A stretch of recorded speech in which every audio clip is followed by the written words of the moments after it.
There was a faint red sky, and 7 pink peaks. There was a great lake that these mountains banked. There were times when this lake had movement in it. I could not see any color of the lake. And finally, I felt a buildup of a pleasant numbness,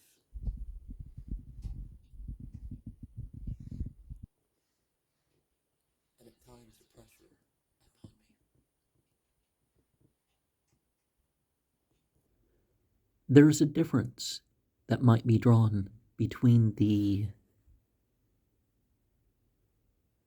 method and what comes to you, and the story and what you go to. There is a reality behind representative texts. There is a symbology to the prophetic. And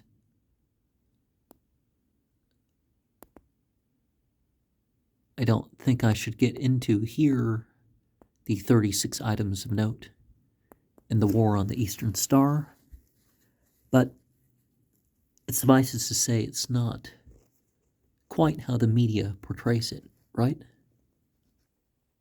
There is the visionary art and other reasons behind ritual. There are cliches, yes, but we can learn from them.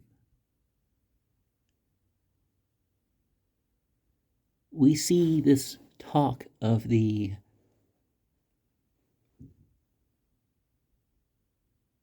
righteous, right?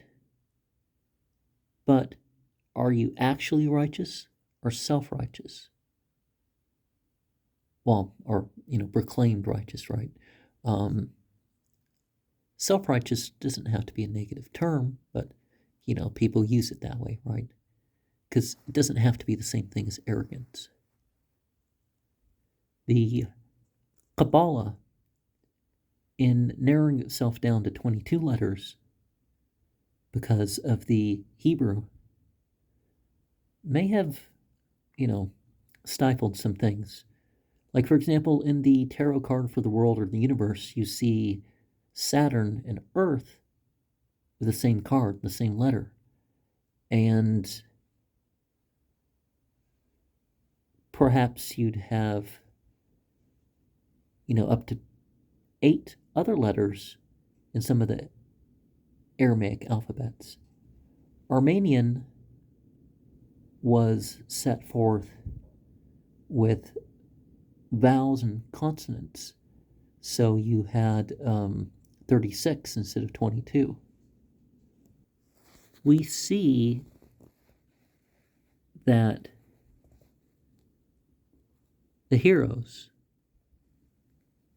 tended to have accessible methods, right? And just because you don't agree with the spiritual authority or accept it or whatever, doesn't mean you can't act with respect and push forward much the same. I think that this satire here is a reference to oral and anal sex in the magical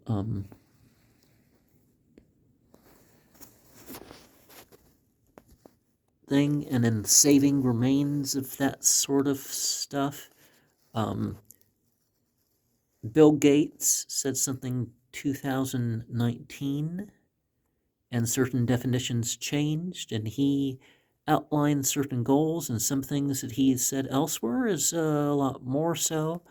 But this is all before that sort of stuff, and there's some other stuff that could be applied to more along the lines of but before I even heard that this group existed. I have seen more and more the evidence that there's no overpopulation problem. It's a resource managing thing. I mean, you could probably pollute less and have 5 times the world population, maybe even more. There's obviously abundance, right?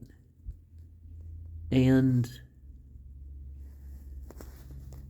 to end this series, one of the things that we have about that is that it's the job of the state to make sure that people can protect themselves against the abuses done with the state, the abuses individually.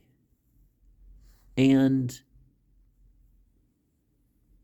they should set up a system where they convince people that there's a greater good or there's spiritual benefit or something that the state is saying that there is for joining. Some people are going to join their wars and all that sort of stuff for things. And just like there, capitalism gives way to Marxism.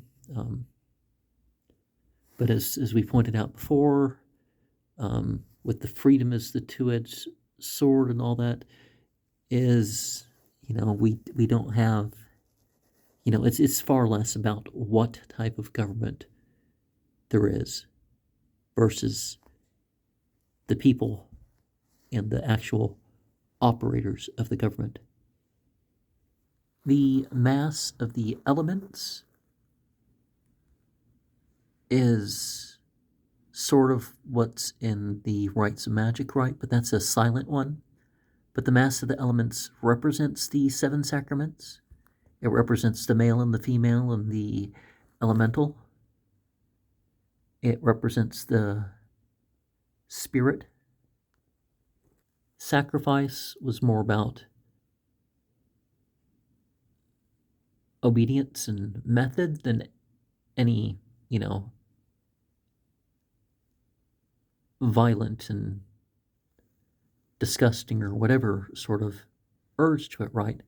It doesn't have to be bad for the animal or the human in any particular way. I mean, there are risks. An animal might fight back,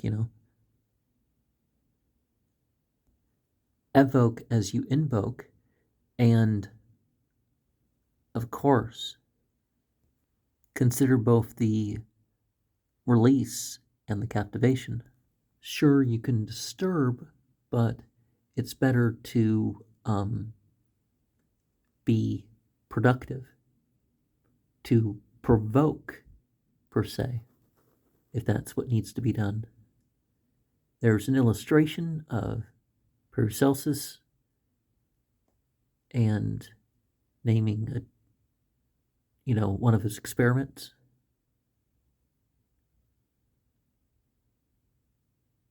And the idea was that it wasn't natural, but human controlled. Certain family traditions may prepare people for unforeseen events and purposes in life.